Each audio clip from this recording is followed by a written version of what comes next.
evening, everyone, and welcome to week 5 of Great Decisions at Manitowoc Public Library.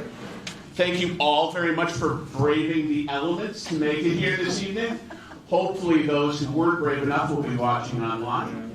But before I get started, as always, I would like to thank our wonderful sponsors for the series, the League of Women Voters of Manitowoc County, the Manitowoc Public Library Foundation, the Manitowoc Public Library, and the Lakeshore Universalist Unitarian Fellowship. So a big round of applause for all our sponsors. 2 things before I get started and turn everything over to Professor Farrell. I just wanted to remind everyone that I haven't brought it up this year, but don't forget that we're trying to establish the Great Decisions Legacy Fund, which, through donations, we will be able to establish enough funds that should, on the off chance, somehow all of our sponsors go away, the series would still be able to support itself. So if you're interested in that, just head to our website and go to the Great Decisions page, or just pick up one of these pamphlets downstairs. All the information is in there, and we'll talk about it a little bit more in the coming weeks, but I thought I'd give us a 4-week break before I ask for money outright. So, before I turn it over to Professor Farrell, as always, I wanted to bring up one program that I thought may be of interest to everyone here, and I'm fairly positive that this will be of interest to everyone here. On Wednesday, March 27th, at 6 p.m. in this very Volkansky room, we will be having, put on by the League of Women Voters of Manitowoc County and the Manitowoc Public Library, a program called You Can Trust Wisconsin's Election System. And the presenter that day will be Wisconsin's Election Commission's Administrator, Megan Wolf. So she will be here that evening giving that presentation on why Wisconsin is different from many, many other states, and why it is absolutely within your best interest to trust the elections in Wisconsin. So that is 2 days after the final Great Decisions lecture. So you'll be right in the slipstream of ready to listen to another great lecture. So now, without further ado, Marty Farrell recently retired after 44 years of college and university teaching political science and international relations, the last 40 at Ripon College. He is the author of over 70 peer-reviewed articles, book chapters, and conference papers. He has led students on 10 study abroad experiences, beginning with China in 1981, and also including Russia, Eastern Europe, and Italy. His own travel and research has taken him to 47 countries on 6 continents. He also recently retired from elective office after 28 years on the Fond du Lac County Board of Supervisors, the last 16 as its chair. He continues to do independent research and make public presentations, and he has the distinction of being the only Great Decisions presenter to have given a lecture at all 17 years of the Great Decisions lecture. So without further ado, Marty Farrell.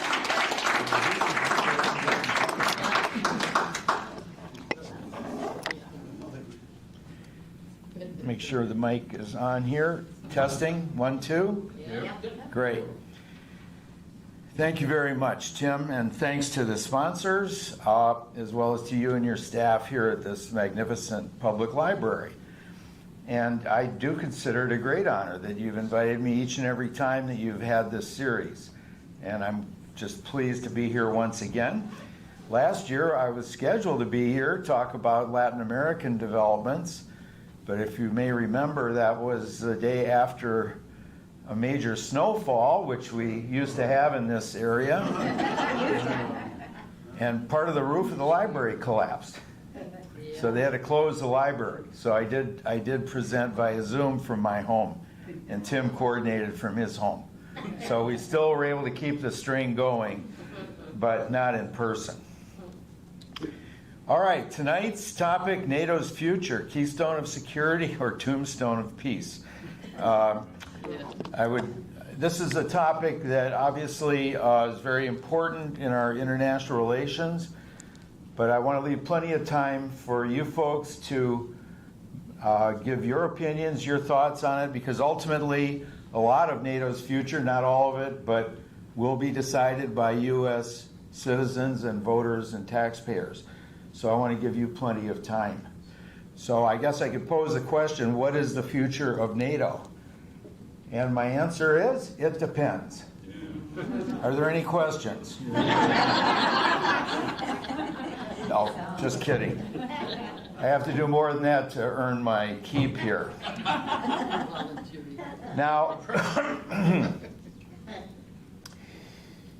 we have to go back to the closing days of World War II in order to understand the origins of NATO and its evolution over those 75 years.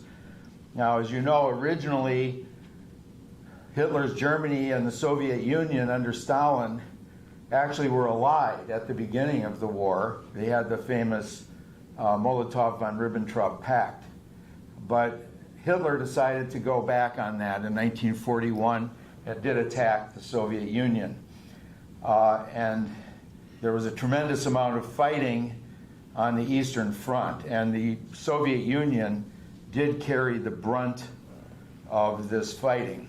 It's a little bit hard to point to both of them, plus I need to stay here because of the Zoom, but both Moscow and Leningrad were put under siege, but the biggest battle was here at Stalingrad. I believe I have that. Yeah. And that was a very hard-fought battle for months over this city. The city was virtually destroyed. I had the chance to go there in the 1990s. It was renamed Volgograd after Stalin's death. Any of you had a chance to see that?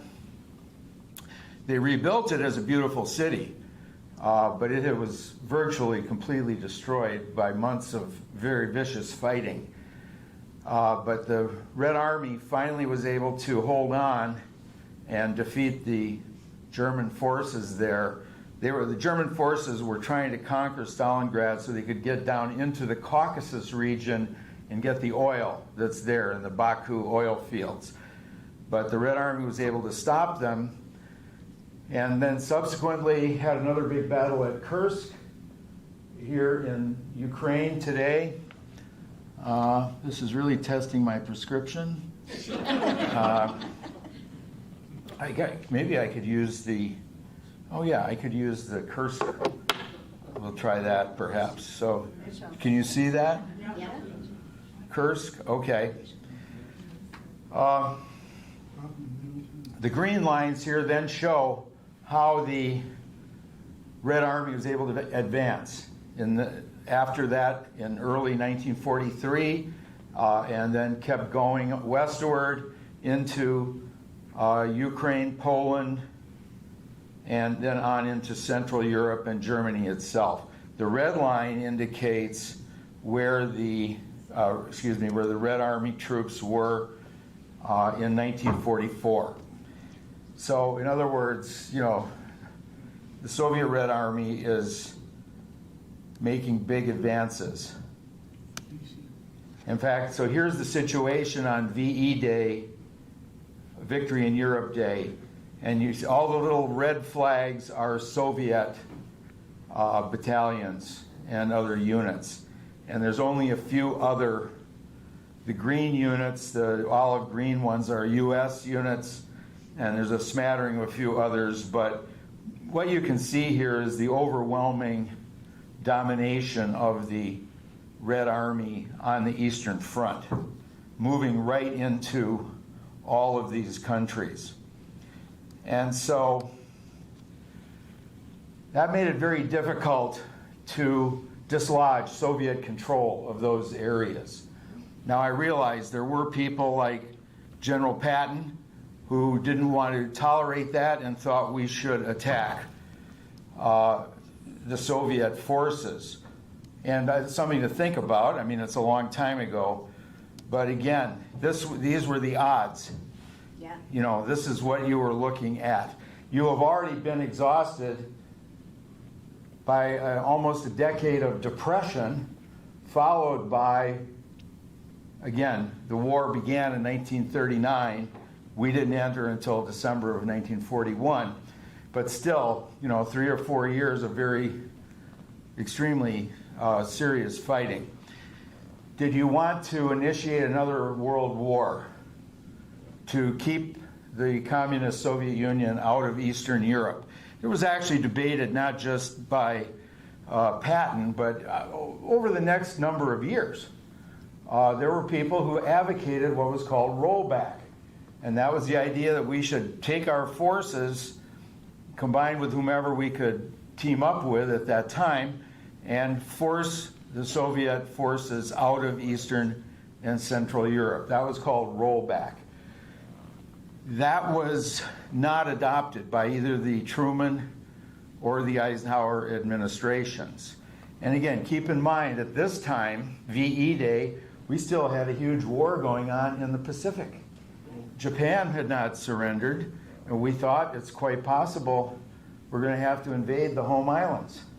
And there could be up to 1 million casualties in that type of battle alone. That's not a certainty, but it was a possibility. And there are other things going on in Asia.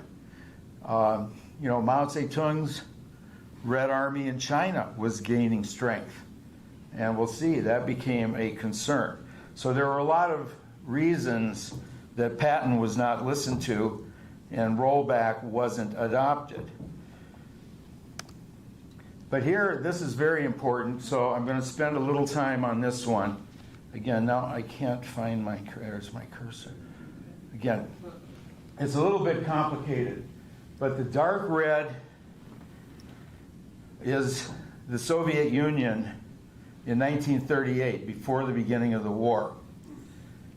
Now, after World War II, the lighter red, so Estonia, but also parts of Finland up here, but then Estonia, Latvia, Lithuania were absorbed into the Soviet Union.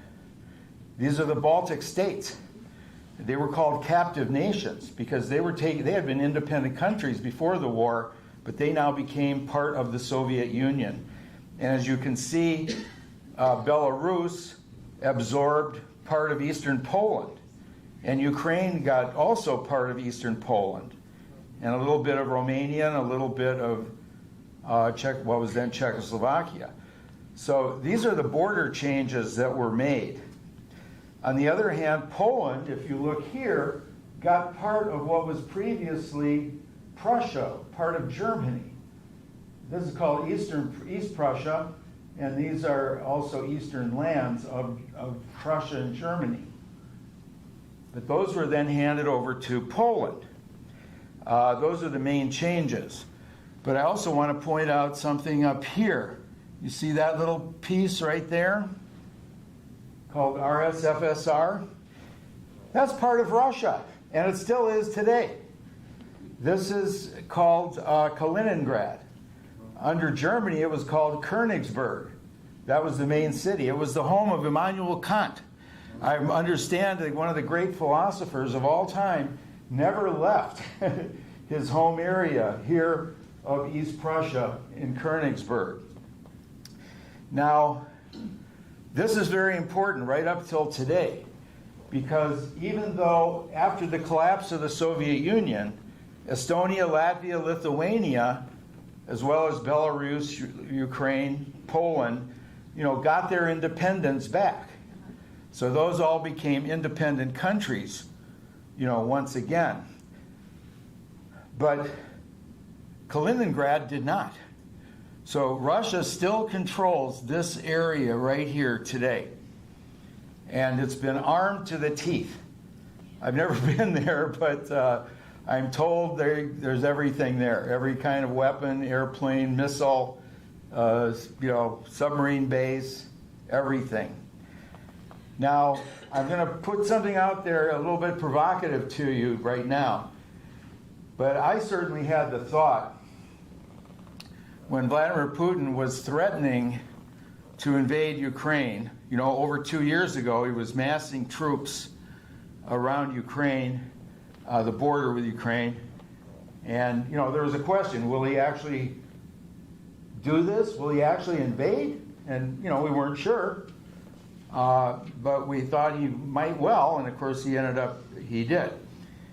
My thought was, why don't we tell him that if he does decide to send forces into Ukraine, we will embargo Kaliningrad, because that is totally surrounded by hostile territory. It's surrounded by Lithuania and Poland. What if we had told him, fine, you go right ahead and move into Ukraine and we will cut off Kaliningrad from you? Would that have been a credible threat? I'm not aware that that was seriously considered. Why not? It might have been too provocative. That might have meant World War III, okay? But on the other hand, it also might not have worked for a reason I'm going to show you in a few minutes. But that's just something to think about. So this is the new geography that we were confronted with following World War II. Now, I missed one here. Or did I? No. Okay, despite some assurances of self-determination in these various declarations, we know the Soviets didn't live up to that. They established communist regimes in all these countries. And then that established what Winston Churchill in his famous Westminster College speech termed the Iron Curtain. And then I have the quote here from James Burns, who was Secretary of State there at the immediate post-war period. It was not a question of what we would let the Russians do, but what we could get the Russians to do, because they simply had de facto control on the ground. Yeah. We had responses.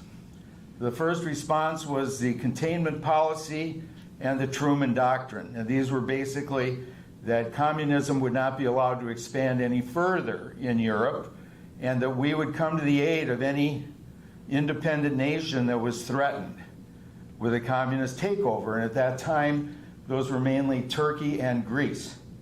And we did send aid to the anti-communist forces in those countries.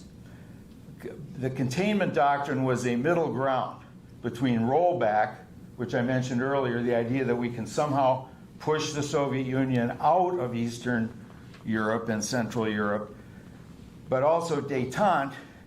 That was the idea we should try to get along with the Soviet Union. That was the idea of Henry Wallace, who had served as Roosevelt's vice president in the term before 1944, when Truman became vice president with the presidential election. So Henry Wallace, you may remember, favored détente.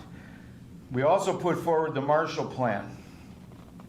This was a huge program of grants and loans from the United States it was offered to all the European countries. It was even offered to the Soviet Union and the communist satellite countries, which they had become by then.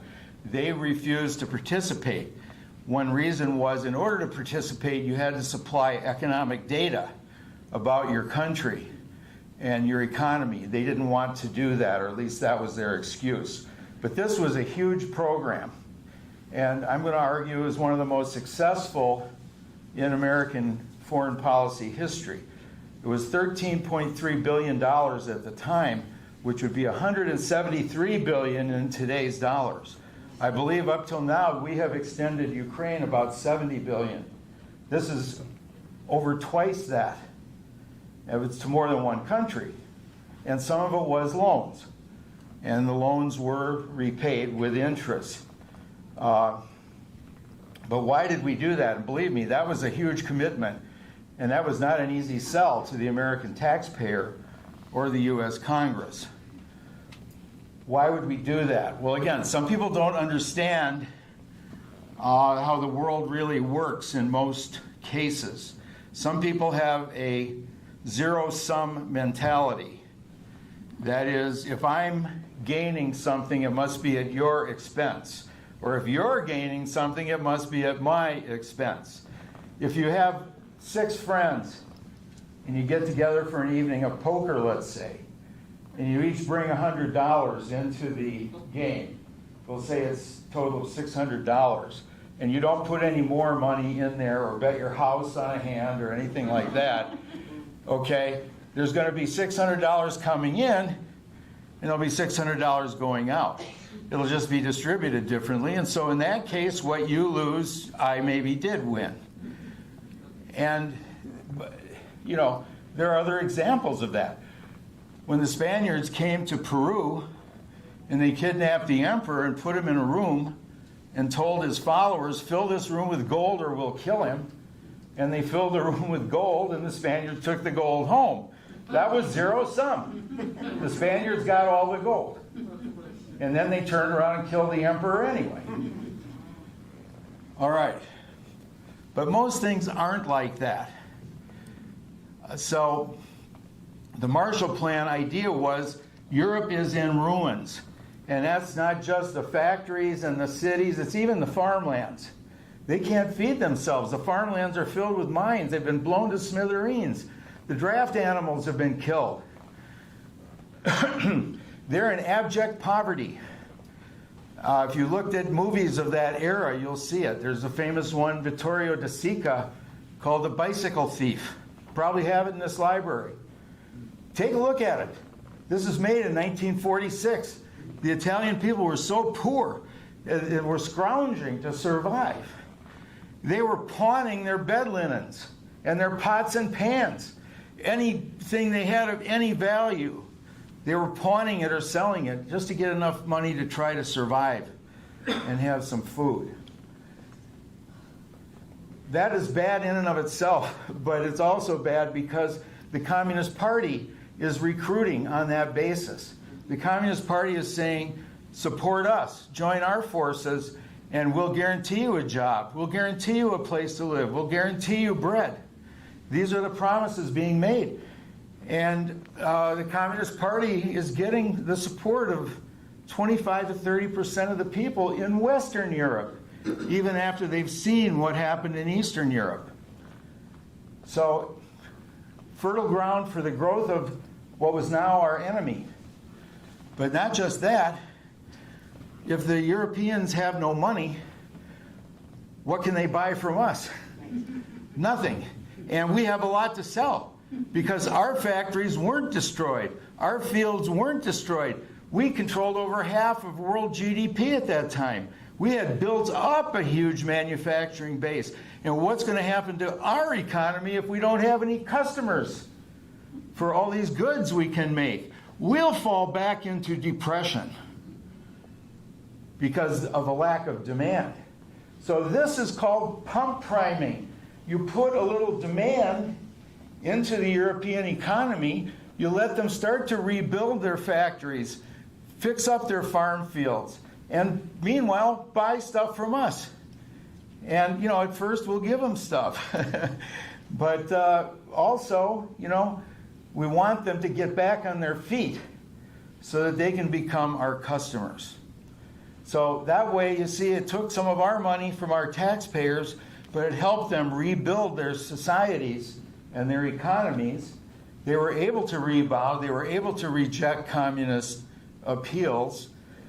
And we both ended up and become great customers of ours, and we became much better off, all of us. So that is the success of the Marshall Plan. But we had a number of other initiatives at this time. Truman Doctrine, Marshall Plan, as I mentioned. Berlin Blockade, you may remember that. That is when, that's the comparison to my idea of blockading or embargoing Kaliningrad in order to deter Putin. In other words, this is when the Soviet Union controlled the whole eastern part of Germany, but Berlin was still divided into 4 sectors, of which one was American, British, French, and Soviet. They actually blockaded Berlin, trying to force us to give up our areas of control within Berlin. But as you also know, that blockade didn't work because of the airlift. We carried goods by air into Berlin, and we kept it going for, again, all those months, almost a full year. So that's another reason my idea maybe it didn't work in the blockade of Berlin. It might not have worked with Kaliningrad, but we can come back to that shortly. NATO treaty was signed in 1949, April. August of that year, the first Soviet nuclear test. October 1, 1949, People's Republic of China was proclaimed. Yeah, this is a diagram of the Berlin airlift, how the blockade was overcome through aircraft cargo being brought in. People's Republic of China proclaimed, have a stamp with Stalin and Mao shaking hands here. And then in 1950, June, Korean War begins. Think you live in difficult times? Now I know many of you, including me, we did live through this, but I was too young to know what was going on. But those were very difficult times. So as a partial way of dealing with this, the North Atlantic Treaty was signed in April 1949, began with the Brussels Treaty between the United Kingdom, France, and the Benelux countries, Belgium, Netherlands, and Luxembourg. They then asked the U.S. and Canada to join, forming a transatlantic security pact, and those 7 were then joined by Norway, Denmark, Iceland, Italy, and Portugal. So those are the original 12 members of NATO. They're in the blue, and you see the Eastern Bloc in the right. Purposes of NATO: deter further expansion of Soviet control, prevent a revival of nationalist militarism in Europe or fascism, and encourage European political integration. Those were the main purposes. Although the first General Secretary of NATO, Lord Ismay from the United Kingdom, said it a little more succinctly. The purpose of NATO is to keep the Russians out, keep the Americans in, and keep the Germans down. And that's kind of what this is saying in nicer language. Now, NATO was the first external defense commitment ever made by the United States. So we had a history of, at least to some degree, isolationism, avoiding foreign entanglements. But it was felt we just couldn't run the risk of seeing Western Europe go the way of Eastern Europe. We needed to make this commitment. The other 2 points: NATO treaty firmly enmeshed the organization within the United Nations framework. And they weren't all democracies at the time. Portugal was a military dictatorship under Salazar at the time, but they were allowed in because just determined they were needed, especially the Azores Islands out in the Atlantic. Again, this is before we have very many jet aircraft. We have to refuel aircraft quite frequently, and that was a very good refueling station for our aircraft as well as our ships. Okay, a lot of terminology here. I just putting this up here to emphasize that the NATO treaty did put first and foremost the Charter of the United Nations. And that's mentioned 3 times in the preamble and Article 1. So that they are trying to operate under the Charter of the United Nations, settle international disputes by peaceful means, not endanger international peace and security, and refrain from the threat or use of force. Article 3 is very important. And again, it's a succinct charter. It's not long. It's to the point. But again, Article 3 posits that there will be continuous and effective self-help and mutual aid, and develop your individual and collective capacity to resist armed attack. And most important, Article 5. The parties agree that an armed attack against one or more of them in Europe or North America shall be considered an attack against them all. So again, this is getting away from the zero-sum thinking and understanding that by cooperating, you can strengthen each other and help safeguard each other's security. So if one of the smaller, weaker members knows that all the other members, without a doubt, will come to their aid if they are attacked, that enhances their security a great deal. And it also deters that aggression. Because now I can't just pick on Luxembourg, let's say, because if I do, I have all these other powers that have an ironclad commitment. Pacta sunt servanda. That's an old doctrine meaning that agreements must be lived up to. And the agreement here of Article 5 is that an attack on one is considered an attack on all, and will get the response of all the members. Excuse me. Now, by 1955, when Germany was brought in for the first time to NATO, the Soviet Union decided they needed a counterpart organization, and they formed the Warsaw Pact. So this is how the two organizations stacked up against each other in 1955. So the blue countries at that point are members of NATO, and then we have the red members of the Warsaw Pact. But obviously Sweden and Finland are not in NATO. Spain is not yet in NATO. Ireland has never been in NATO, so it's not what it is today, but that was how it evolved at that point. Just a bit on the organizational structure of NATO. I was asked if there would be a quiz afterward, and we may ask you to replicate the organizational chart. Who says we're getting easy in college these days? We're not. No, we don't have time to go through this in detail, but the council, that's the representatives of all the member nations, they make all the big decisions, and usually they have to be unanimous. Then there's a Secretary General here, who's the political head, and the Supreme Allied Commander Europe is the military #1 figure. Traditionally, the Supreme Allied Commander Europe has been American, and the Secretary General Stoltenberg today from Norway has usually been from, not from the United States, but from Canada or a European country. The way NATO actually operates has two budgets.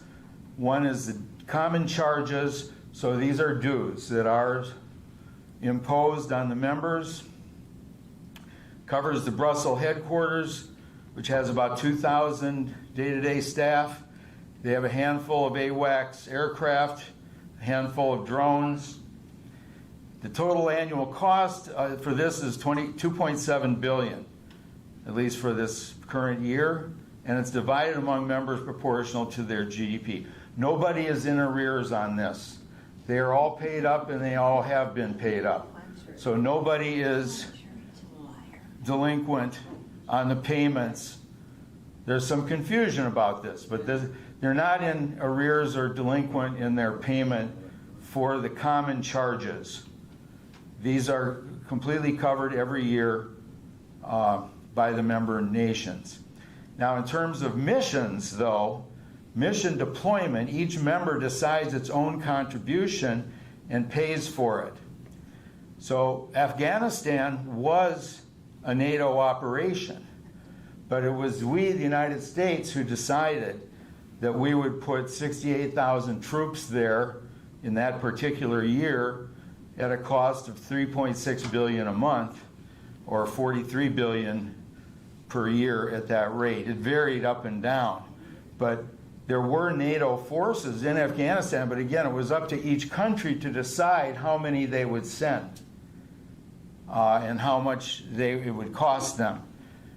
It was our choice to have the huge number of troops and great expense in that particular operation.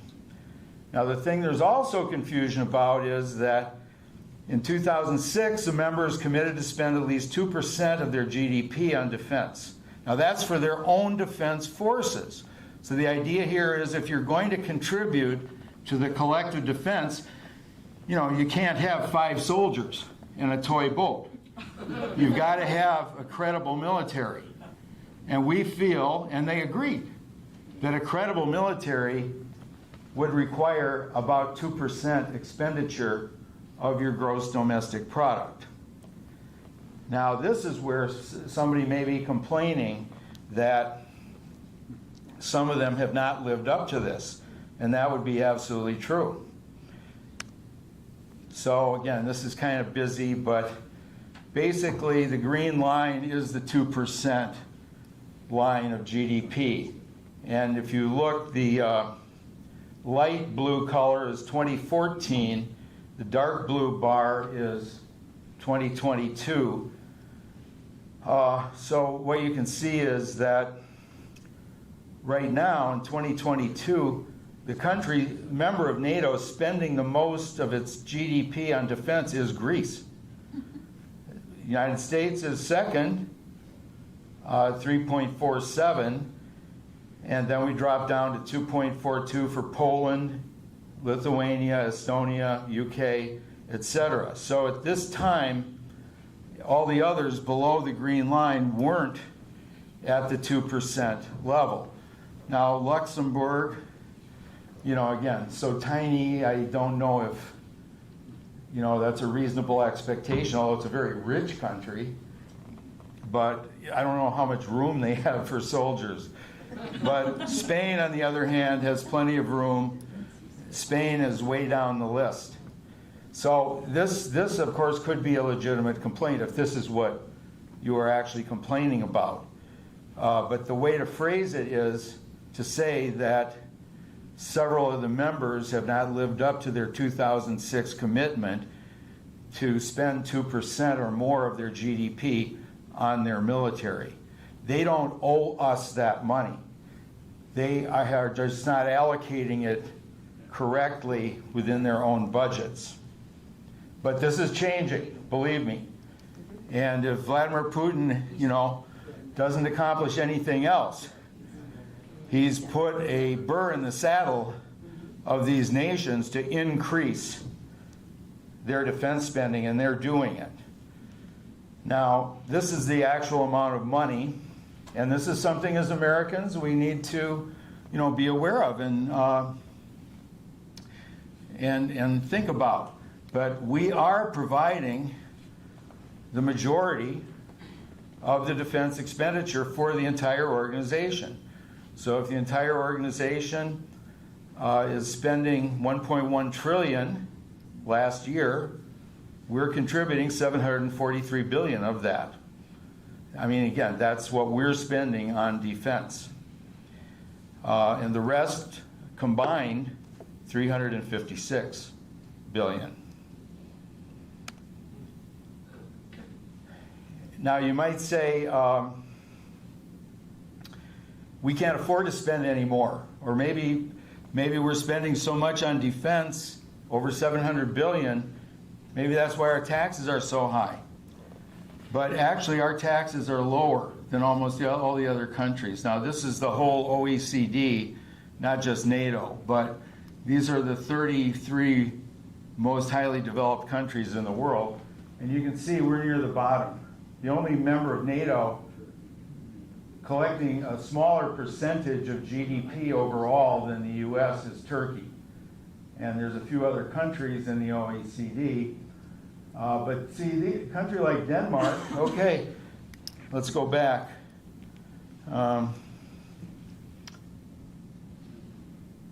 Denmark, most recently, is spending a little less than 1.5% of their GDP, not 2%. So they're spending less on defense than they should, but yet they're the highest taxed out of the whole OECD. So what are they doing? Well, they're just not spending it on military. They're spending it on health care, they're spending it on education, they're spending it on social safety net, housing. A big thing they're spending it on is job retraining. Every worker that gets laid off in Denmark gets guaranteed retraining expenses plus moving expenses if needed. But this is not central to our topic. This is just trying to put the tax issue and the defense spending issue into context. Excuse me. Now, this is taking the U.S. out of it, the spending. And these little flags are when new members have joined.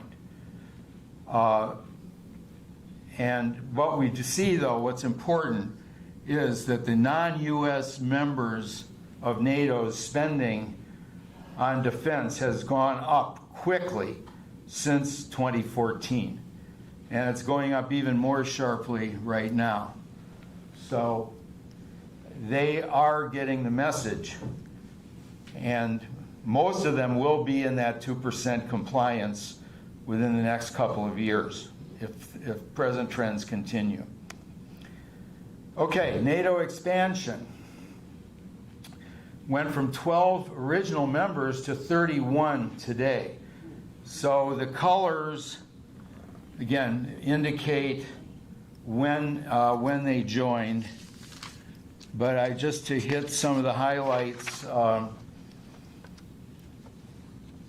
Greece and Turkey were brought in all the way back in 1952, and that was not an easy accomplishment because Greece and Turkey are their own worst enemies. They like to fight quite a bit, but they're both members of NATO. Germany was brought in 1955. Again, I will say for many years, if somebody said, why aren't you pressuring Germany to spend more on their military? Yeah, I'm like Lord Ismay. I say, actually, I think I can live with that. Based on what we've seen earlier this century, 2 times, I am not sure I want to be the one beating the drums for Germany to have a huge military. But I don't think we can still think like that. I think now, especially what we're seeing out of Russia these days, we need everybody pulling their own weight, and we can't be afraid of Germany going bad again. So we need them to carry their own weight. Spain was brought in 1982. 1990, the former East Germany was reunited with the Federal Republic of Germany, so that then became part of NATO. 1995, NATO had a study on enlargement in which they said they would have an open door policy. Any country that wants to join NATO, if they meet certain requirements and the current members agree to bring them in, we will bring them in. Now, was that a good idea? Again, your booklet, if you have the booklet, the author points out that Brent Scowcroft, for one, thought that maybe NATO enlargement proceeded too rapidly at that time. And even up to the present day, there are some scholars, not too many, but a few, like John Mearsheimer of the University of Chicago, who says that it was NATO enlargement that provoked Vladimir Putin to do what he has been doing. What he did in Georgia, what he did in Crimea, and what he's doing now in Ukraine. That NATO was perceived by him to be cutting into his sphere of influence and encircling him, and he felt threatened, and that is why he has been making these imperialistic moves against Georgia, against Ukraine. And I myself, at the time in the 90s, thought now that the Soviet Union is gone, the Warsaw Pact is gone. And again, I can tell you, I'm trying not to go on too long, but I had a chance to go to the former East Germany in 1991 and 1992. And the Soviet troops were still there, but they weren't being paid, they weren't being fed. I went to, yes, frankly, a little bar out in the countryside in the former East Germany, and Russian soldiers came up and offered to sell us not only their uniforms, not only their boots, but their rifles and hand grenades. They offered us hand grenades for $5 a piece. I didn't buy any, but it was a good deal. But how was I going to get them home? And then what the heck was I going to do with them? I never served, so I have no expertise with hand grenades. Okay, but the answer, so I'm saying, why rush things when the threat isn't there anymore? But the answer was that the countries themselves wanted to join. And they're democracies now. They're finally getting to choose their own government for the first time in 45 years in most cases, or even longer in some. And the vast majority of the people want it. And why do they want it? Well, one reason they want it is, yeah, communism's gone from the Soviet Union now, but it could come back any time. And we want some guarantees while we have the opportunity to do so. And the second main argument was NATO is not a threat. NATO is purely defensive. NATO will not do anything outside its borders unless one of its members is attacked. And so there's no reason to get all paranoid about it. So it's to me, that's how I could accept fairly rapid NATO expansion. But, they didn't do it just willy-nilly. There's a very involved accession process, and they have to meet requirements, both military but also rule of law, treatment of minorities, and so forth. But the expansion then started to go on.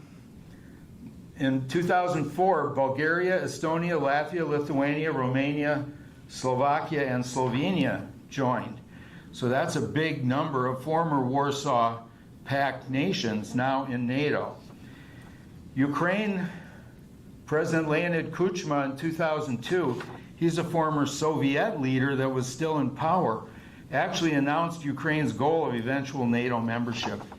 He was Russia's person at the time. And so we didn't really realize at that time, 2002, that Russia, and Putin was in power then, that he was going to get so horribly paranoid about NATO expansion, since he let Kuchma announce a goal of NATO membership all the way back in 2002. 2009, Albania and Croatia. 2017, Montenegro, one of the former Yugoslav republics. Then finally 2020, North Macedonia. And then in 2023, Finland. And now, most recently, Sweden has been approved and will be joining. So that is how we get to the 31 members at the present time. Again, there was a discussion, I'm going to skip over this, but again, these are the requirements that nations had to meet in order to come into NATO. Now, a little quick overview of their operations. During the entire Cold War period, you'd have to say it worked because Article 5 never had to be invoked. So during the whole period up until the Soviet Union dissolved, NATO forces were not involved in a single military engagement and did not invoke Article 5. However, the terrorist attacks on 9/11/2001 That's what led to the first ever invoking of Article 5. That was an attack on the United States. It was interpreted as an attack on all. So that is why NATO then began to cooperate in Afghanistan initially, later in Iraq, also in some other operations that were responding to that terrorist attack on the United States under Article 5. Now again, they have branched out in more recent years. They carried out some actions in the former Yugoslavia back when that was really still heating up. Border and anti-missile defense for Turkey, counter-piracy operations in the Red Sea area, Somalia coast, established a no-fly zone in Libya, provided Pakistani earthquake relief, and air transport in Darfur, Sudan. Some of these are still ongoing. Now we're getting to the point where we're going to compare Russia versus NATO, and you can see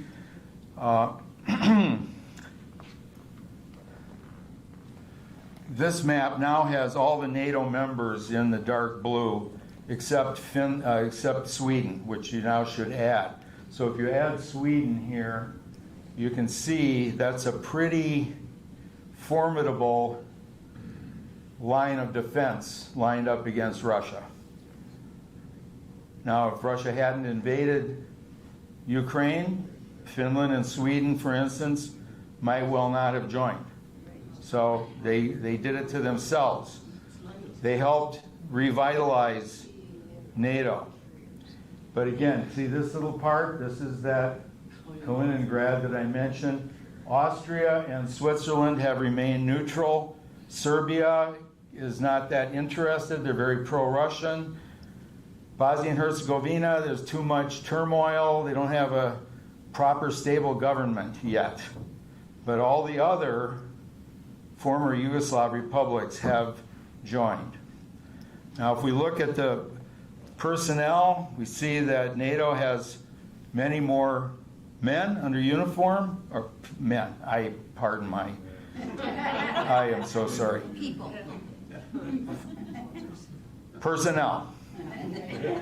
I apologize. Well, I know military officers, women, as high as full colonels, and I have the utmost respect for them, what they've done and what they're capable of doing.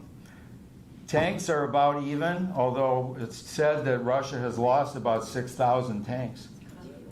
Now, that doesn't mean they haven't built more, so the total number I'm not sure available right now. But in every other category, NATO has a big advantage. 2-to-1 in armored vehicles, 4-to-1 or 3-to-1 in naval aircraft carriers, 16 compared to 1, and aircraft 20,600 compared to 4,000. So that's a big edge for NATO. But it doesn't mean that it doesn't mean nothing bad will ever happen. If we look at the economies and the spending on defense, again, this is the total GDP of NATO countries compared to Russia. So again, there's no comparison. Now, if we even look at defense spending, again, this big, solid dark line is everybody in NATO. But even if you look at NATO excluding the U.S., it's still more than Russia by quite a bit. That line here, that's if they were spending all of them, their 2%. This is actual. But even actual, which is a bit less than the 2%, is still a lot more. So there's a big edge. So does that mean we have nothing to worry about? No.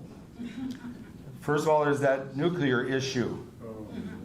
And there are those who believe that if Putin were actually facing defeat in Ukraine, would resort not to probably a massive nuclear strike against the United States or anything suicidal like that, but might use tactical nuclear weapons in the battlefield to gain an edge in certain areas and avoid a rout.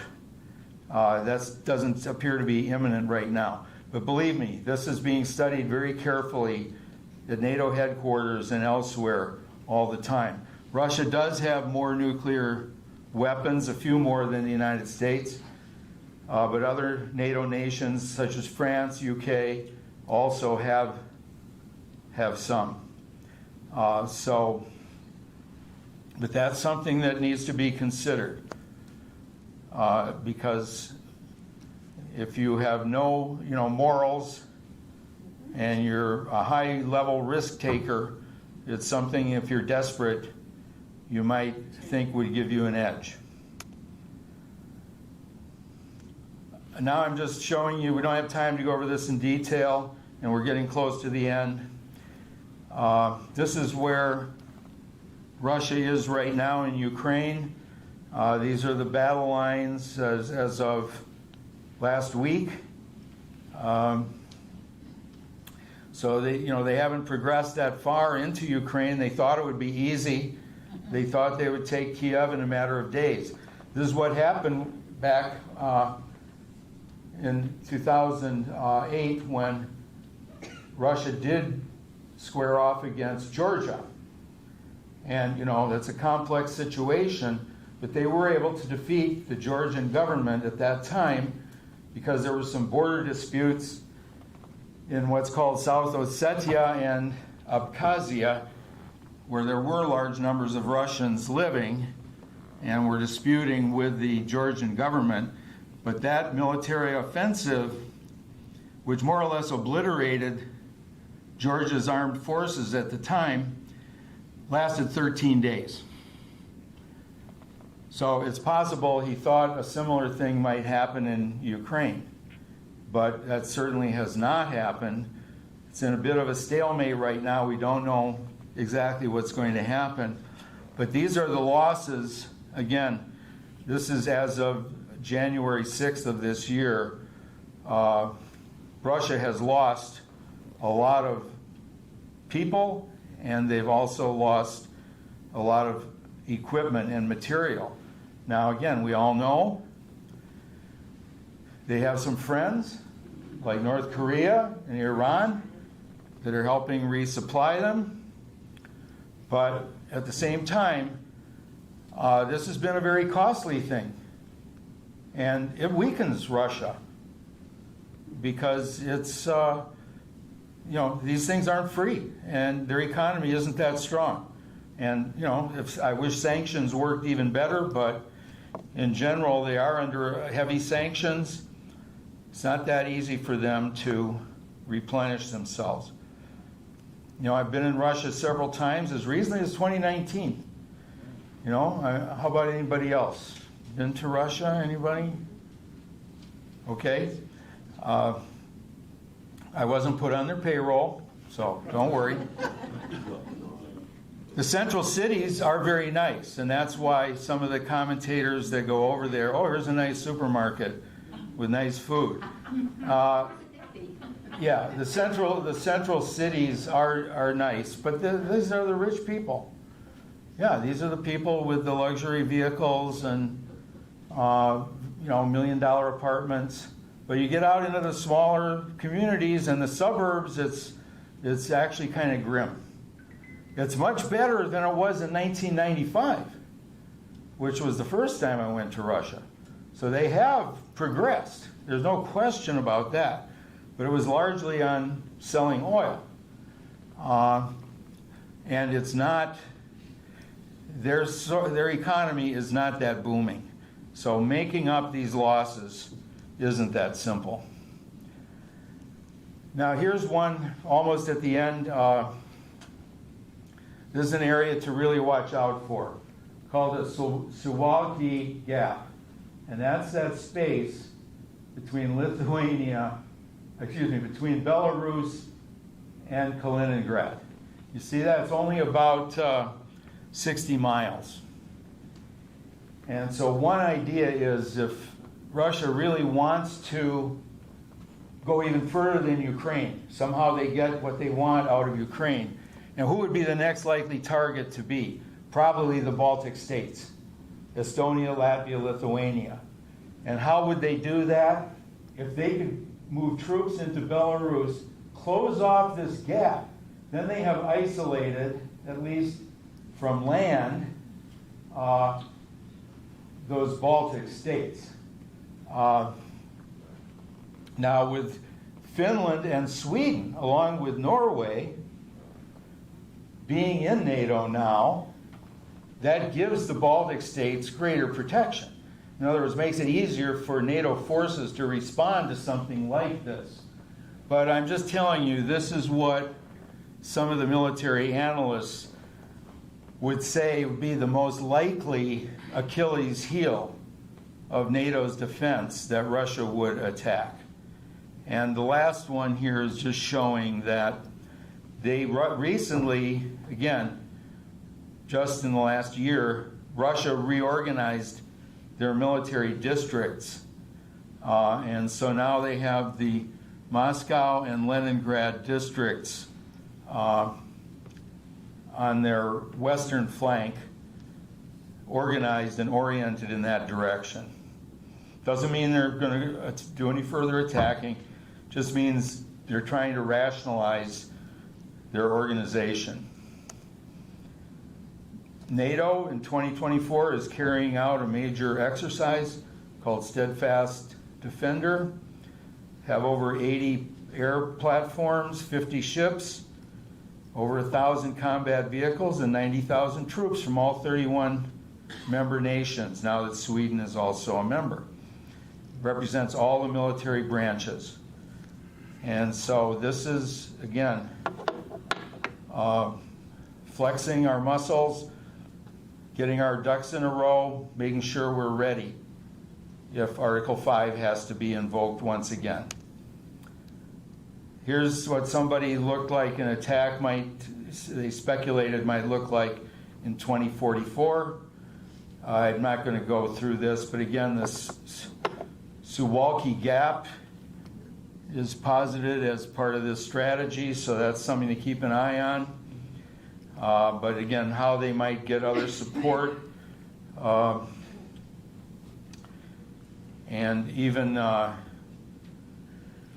using AI-controlled tanks to invade the Baltic. Well, again, this is 20 years in advance from now. Putin is 71 today, he'd be 91 at that time. That would be an interesting exercise for him.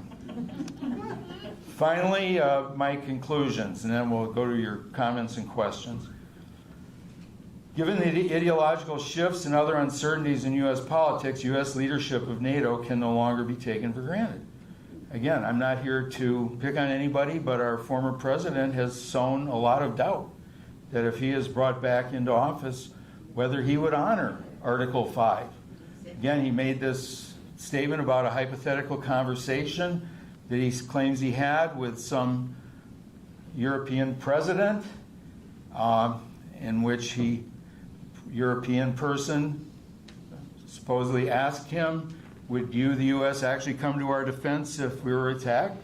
And the response was, not unless you have paid your debts. Well, what he meant was, in fact, if you have not, what he meant was, if I assume, you haven't raised your military spending to the 2% level, because that's the only deficit that some of the countries have. They're not in deficit paying for the headquarters and the operations. They don't owe us any money. We didn't lend them or give them any money. It's the only deficit is not quite up to the 2%. But he basically said, I will tell Russia or Putin to do whatever the hell he wants with you. Yeah. Okay, this is why, again, you can agree with that, and there is growing isolationist sentiment in the United States. You look at what we're spending, and you look at what we spent in Iraq and Afghanistan. $63 billion a year for years in Afghanistan. And if there are those who feel that we didn't get our money's worth out of that. That's quite understandable.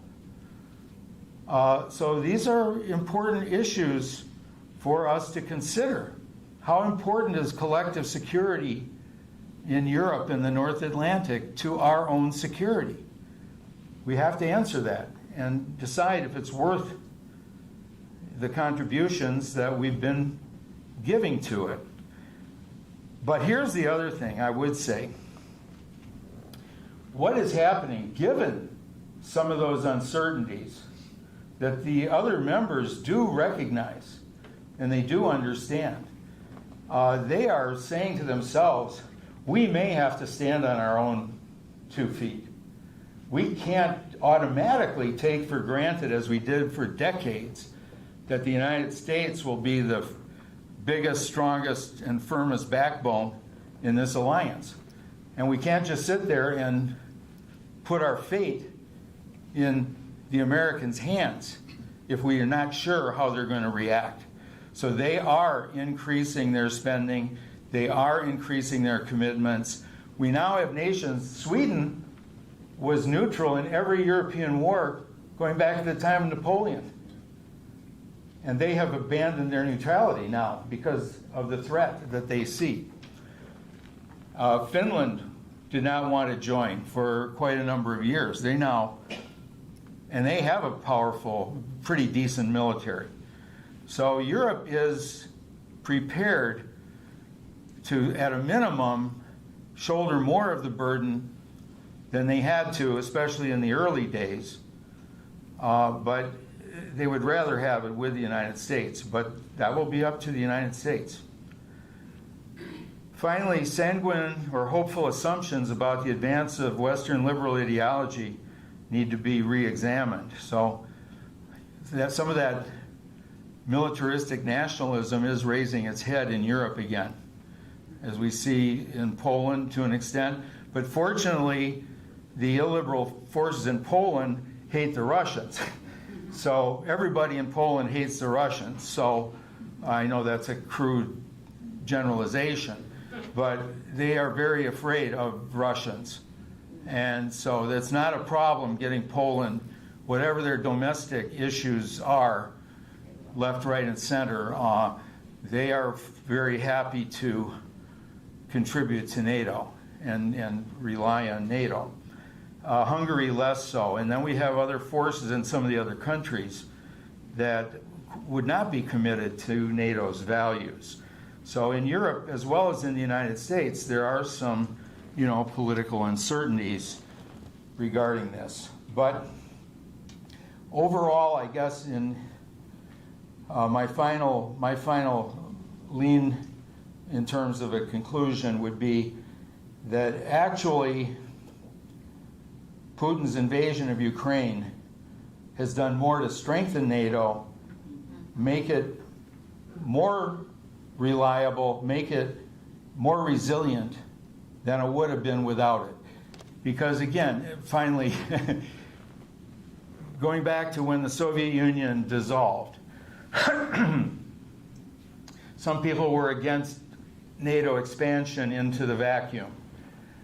But others felt there won't be a need for NATO. NATO will just dissolve on its own because there's no threat. And if there's no threat, why make the effort? Well, now there's a threat, and they know there's a threat. So the motivation and the incentive have also been restored by Putin's aggression, into Ukraine. Okay, thank you very much. We now have time for questions. All right, we will open up to questions in room and online. Lisa, in the reddish maroon sweater, will be working that side of the room. I'll be working the right side of the room. Just put your hand up. My mic doesn't seem to be working well. Hopefully this one will. Well, I'm loud, anyhow. This one works. This one works. All right. So just remember, let everyone get their questions in first before asking a second and third question. And does anyone? Okay, there's a question right here. Not sure why the mics aren't working. That's weird. Okay, talk loud into the mic. We'll pretend it works. So let's say our friend Trump does get reelected, and he gets all the NATO members to reach that magic 2% of GDP. Would that actually help us in any meaningful way, or would it just be a political feather in his cap and to add to his populist message, make those deadbeats pay their fair share and all that? Okay. Is this pure politics, or would it actually benefit us, in your opinion, if they all did, Spain and all the rest, get to 2%? Which I think is what he wants. I Yeah. don't even think he does. Yeah, it wasn't clear, but should I repeat the question for the folks at home? I think they probably picked it up. Okay. both of them. Look, they're already on their way. There's already, at the end of this year, 20 of the 31 will have reached it, and all the others have pledged to reach it. So will it make a practical difference? I don't think so. We have been, he's not the first person to exhort the nations to meet their commitment. Both Obama and even Biden more recently have also done that. So he's not the first to do that. I guess my biggest fear there actually is this zero-sum game type thinking. Thinking that if you're getting something of benefit, it must be at my expense. Not seeing that we can work together and cooperate and both be better off as a result. That's what I don't see the understanding. So just as at the end of, after World War II, especially with everything going on in Asia, with the Chinese Communist Party taking over, Korea having fought a bloody war there and half the country still in communist hands, if we turn around and we didn't have NATO, and Stalin or one of his successors did decide to move on Western Europe and took over either part of it, if not all of it, where would the United States have been in that situation?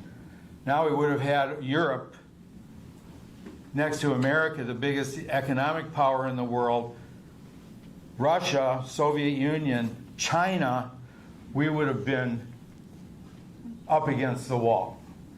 And our survival, just for the very same reason we fought in World War II. Because we couldn't live in a world where Hitler controlled most of Eurasia, including Western Europe as well as Eastern Europe. We couldn't live in a world like that. So that's why we combined forces to prevent it. So similarly today, we need to have partnerships with our friends, because the amount of trade, the economic benefit that we get from that is enormous. Again, trade is a two-way street. Again, I buy things from you because I like your product at your price. That's the only reason. Nobody put a gun to my head. I happen to be lucky enough to drive a German car that I happen to like very much. Now, some of those are made in the United States, some of them aren't. But nevertheless, they have plenty of American cars in Europe, too. So, again, the thing that I fear the most is zero-sum thinking, that if somebody else is somehow better off, it must be at my expense, and they're taking advantage of me. No, they're not. They're maybe recognizing that we have a mutual advantage in working together. And frankly, we do this every day. I have some remodeling projects going on. I just gave a guy a check for $7,000 today. Did he steal that from me? If he came to my house with a gun and demanded it, yeah, that would be stealing. No, I gave him money because he did a tremendous amount of work at my house and added value to that house. That house is worth a lot more now than when he started working there, I can tell you that. So he's better off, and I'm better off. And we both decided voluntarily that we would cooperate, that he would do these things, and I would pay him for it. And now we're both better off. So I think the biggest thing that I'm afraid of is zero-sum thinking and not recognizing that if you, now again, that does not mean I let him take advantage of me. I check his work. I have other people look at his work. You know, he's not there on the clock playing with his phone or whatever you would do to waste time. Yeah, so cheating does happen, but just because somebody, you know, just because I do something for somebody doesn't mean they're cheating me. It should be, most cases, a voluntary agreement whereby we both become better off. I know I'm too long-winded, but the other thing is I am afraid of isolationism because the United States has a long history of that. And it was very hard to even get the United States into World War I, and maybe that was a mistake. World War II, I don't think that was a mistake, but it was hard. It took the attack on Pearl Harbor to really make sure that that was going to happen. And I will fully grant you, and this is not in any way disparaging the efforts of our women and men in uniform who did a fantastic job, and they did exactly what was asked of them to the best of their ability, and way too many of them paid the ultimate price. And I totally respect their efforts and their commitment. But if you look at the results in Iraq and in Afghanistan and you're disappointed, I don't blame you. But, you know, Afghanistan, I think we had to go into. We had to do something. That's where 9/11 came out of. But do we need to hang in there, spending tens of billions of dollars a year for over 20 years? That's where I think, you know, the questions can very legitimately be asked. And as far as Iraq goes, there were plenty of people, including John Mearsheimer that I mentioned earlier, who I disagree with today on NATO causing Putin's aggression. I don't agree with him on that. But he was 100% right on the invasion of Iraq. He said it would be a huge mistake. He gave 5 or 6 reasons. Here's what's going to happen right down the line. Huge full-page ad in the New York Times a few months before it happened. He was proved right on every single one of them. So that's the problem. I think it's important for the United States to be involved. But that doesn't mean that every time we get involved, we do the right thing or in the right way. And when mistakes are made, you can't be surprised if some people say we should just wash our hands of it. So it's very hard to get it exactly right. Okay, sorry. I Yeah, think here. If we got into a pinch, you know, and we, like, with policy or attitudes that would, you know, disparage the Europeans from depending on us. You know, if the United States got into a pinch, who would we have for allies other than what we have in NATO? Where could we find them? You mean without NATO? Yeah.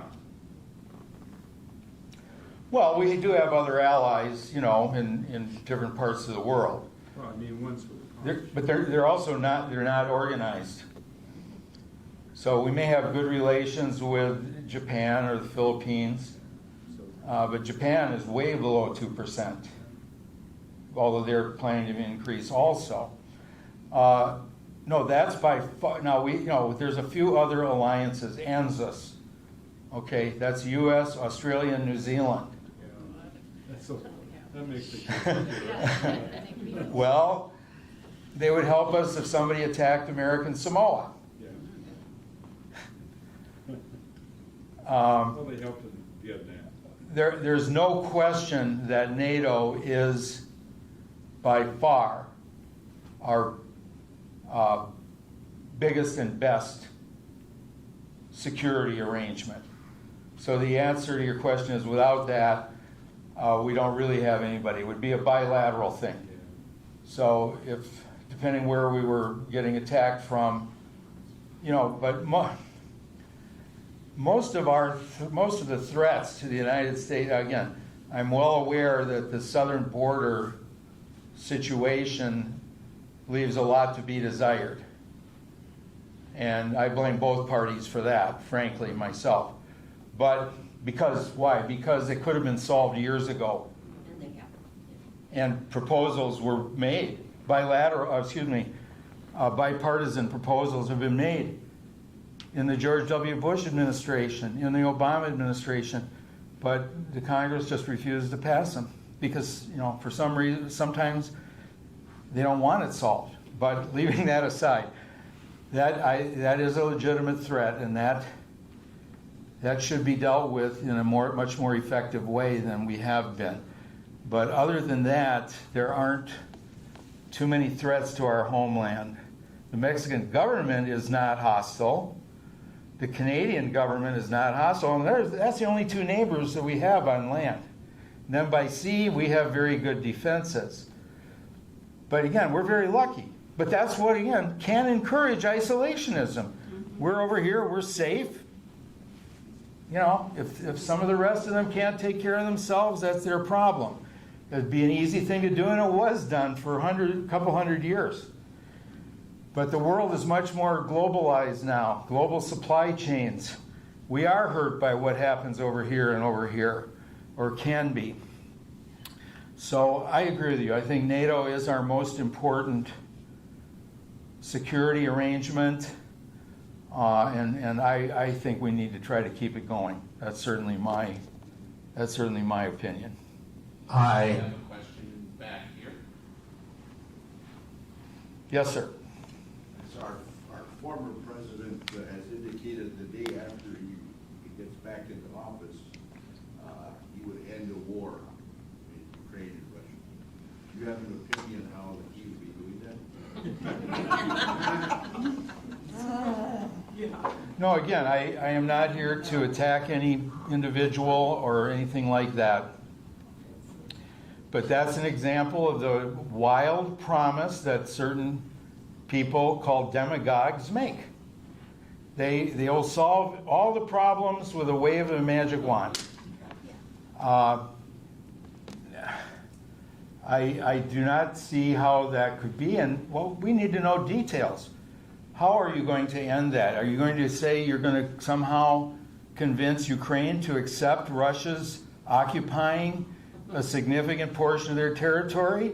Or are you going to somehow convince Vladimir Putin that he has enough and that he should call it a day and negotiate an end to it? Or are you going to threaten them? Are you going to say, you, Ukraine, give in to Russia, or you, Russia, give in to Ukraine, or I'll blow you both off the map? Well, you can make those threats, Sure. but they're not credible threats. Yeah, I'm very sympathetic to all your questions. I have thought, boy, this is going to be rough. I probably shouldn't say this. Do you know how many times Ronald Reagan got in trouble for once saying he wanted to lob a nuclear missile into the men's room at the Kremlin? You know, I've had that very same thought in the last few years. But I know we can't do that, because that would mean nuclear war with over 5,000 nuclear warheads on each side. And even if they didn't use them all at once, do you realize? Yeah, a 1 megaton weapon could destroy all of New York City and all the whole surrounding area for at least 50, 60 miles. That's how many times, I have to do the math in my head. How many of you have seen Oppenheimer? Okay. Those weapons were in the range of about 18 kilotons. That's about the equivalent of 18,000 tons of TNT. We have on some of our missiles 50 megatons. That's what, at least 40 times, or is it even 400 times? I can't do the math in my head. It's many, many multiples. Yeah. Those were actually relatively small weapons. Now we have even smaller ones for certain tactical purposes, which we don't use. Good. But look, I crave simple solutions too. But I think for a minute and I realize this is why we can't do that. We can't just, use a nuclear weapon to wipe somebody out and eliminate a problem. First of all, the world's always going to have problems, and it's a matter of managing them, keeping them manageable, keeping them so that they don't directly threaten us and our way of life. And that takes patience, and it takes perseverance. But look what these poor people had to live with in Eastern Europe. There were people who, like I said, Patton and others, wanted to go to war with the Soviet Union right after World War II. Let's have World War III. And they could say, you didn't do that for reasons that I gave you, but that condemned those, couple 100 million people to live under communism for 45 years. And I can't say that that isn't true. But would they have been better off if we had World War III and killed millions more? Think, World War II, there were well over 50 million people killed in that conflict. Maybe even closer to 100 million, and certainly over 50 million. Do we then want to start? Okay, the fact that we felt we couldn't risk doing that or that the cost would be too high, it did condemn people to live under those oppressive systems for 45 years. But we were patient, and eventually our strategy did work of containment. And eventually, as George F. Kennan, who came from Milwaukee, by the way, and was the author of the containment strategy,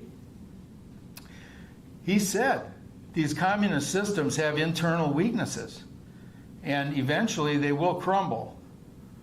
So you have to keep the pressure on them. Don't let them expand if you can help it. But eventually they will crumble. And, I could tell you all the irrationalities as well as the immoralities within those systems. And eventually it did catch up with them. Now, it hasn't yet in China, it hasn't yet in North Korea, and I can't sit here and guarantee when that will happen. And they're not the only ones. I am not happy with the regime in Iran. Iran, I know, and they're fueling a lot of bad things going on in the world, and they're oppressing their own people. But, do I have a way of dealing with it?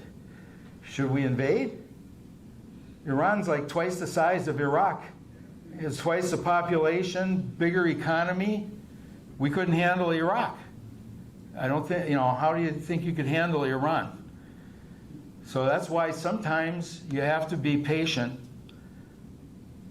work on containment, work together with friends to do things that are mutually advantageous. And sometimes it takes patience. But I understand the impulse to be impatient, and I understand the impulse to just try to wash your hands of it. But I don't think in the end that is the right approach. Very good. Thank you. I have a question from someone online. Their question is, the president of Georgia noted that a port should be developed in the Black Sea. It would be a benefit to the European countries. What is the current status of Georgia? Well, Georgia has its own government. I'm not up on the exact leader at the moment. But they're governing their own territory. And if we go back here, Yeah, this is Georgia down here. And that's the yellow country in this map. See, down here. And yep, that's the Black Sea. That's Georgia. They are an aspirant country to join NATO. That is, they're in the process. They're in the pipeline. They're trying to meet the requirements. And the let's see here.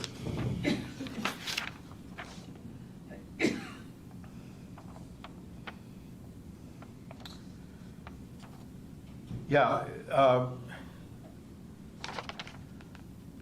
even back as early as 2006, the NATO foreign ministers made an offer of intensified dialogue to Georgia. And that's, again, maybe one reason that Putin did intervene there. But as of right now, they are in the accession process. When and the NATO ministers have said that when the preliminary work is done, they should be admitted to NATO. They meet the criteria, the other countries want them. Now, again, I am sure Putin will be very upset at that. Right now, Russia only does control a couple parts in the very north and the very west. These are the two areas I mentioned, South Ossetia and Abkhazia. And they moved in there and were able to destroy Georgia's armed forces. Obviously, Georgia would have to, now again, that was over 15 years ago, so, you know, Georgia would have to have armed forces requisite to be a member of NATO. So those are the things. But Russia only occupies relatively small parts that have, see again, when these borders were drawn, no attention was paid to the ethnic makeup. And here we're in the Caucasus Mountains. And you know what mountainous regions like the Balkans and the former Yugoslavia, you have these calico cat mixtures of ethnicities. And there's Russians here, and there's Abkhazians here, and there's Ossetians here, and it was a lot of strife. See, again, everything was different under the Soviet Union because everything was run from Moscow, period. There was lip service given to federalism. Oh, Georgia is a socialist federated state, but they didn't call their own shots. Moscow called the shots. And the same for Ukraine. So as long as the Soviet Union has this huge military, way bigger than Russia's today, and also Warsaw Pact forces in Eastern Europe, and you know, if you're an Ossetian and you don't like what's going on, Moscow just says, shut up or you're dead. And, you know, you don't have rebellions then. Or it's unlikely. No, they had rebellions in Hungary and Czechoslovakia, but they were put down militarily. So here's the thing, then, when that centralized control goes away, now the people are free to fight each other again. And that's what happens in some of these areas, and the borders don't really separate the people, and it makes for a messy situation like that. You know, that's why when Putin took over Crimea in Ukraine back in 2014 here, again, why didn't we intervene then? Well, again, Ukraine wasn't a member of NATO, number one. Number two, that was a little bit of a different situation. This does not excuse it, in my opinion. But traditionally, Crimea was part of Russia, not Ukraine. And that was important to Russia because Russia has very few warm water ports. And the Crimea Peninsula was a place to have ports that didn't freeze anywhere near as much as St. Petersburg, or to say nothing of the Arctic Ocean. So it was a warm water port for them, more or less. But again, when it was all the Soviet Union, it didn't matter. Because it was all run from Moscow anyway. And Crimea, up until 1954, was part of Russia. But what happened in 1954? Nikita Khrushchev came into power after Stalin's death. He was Ukrainian. And he said, you know, I love my Ukrainian brothers and sisters so much, we're going to give you Crimea. We're going to give it to you because it's contiguous to your territory. You should have it. Now, that was an empty gesture. That was in name only. Because Moscow was still dictating what happened in Crimea, what happened in Ukraine, what happened in the whole shooting match.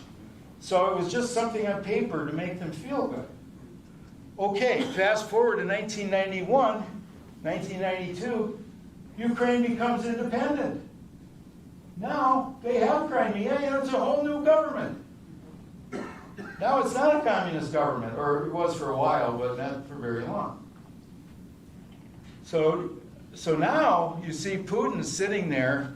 Who was that dumbbell Khrushchev that gave Crimea back to Ukraine? I don't want that. I want it back again. And there are a lot of Russian nationals and speakers in Crimea because it was part of Russia for a long time.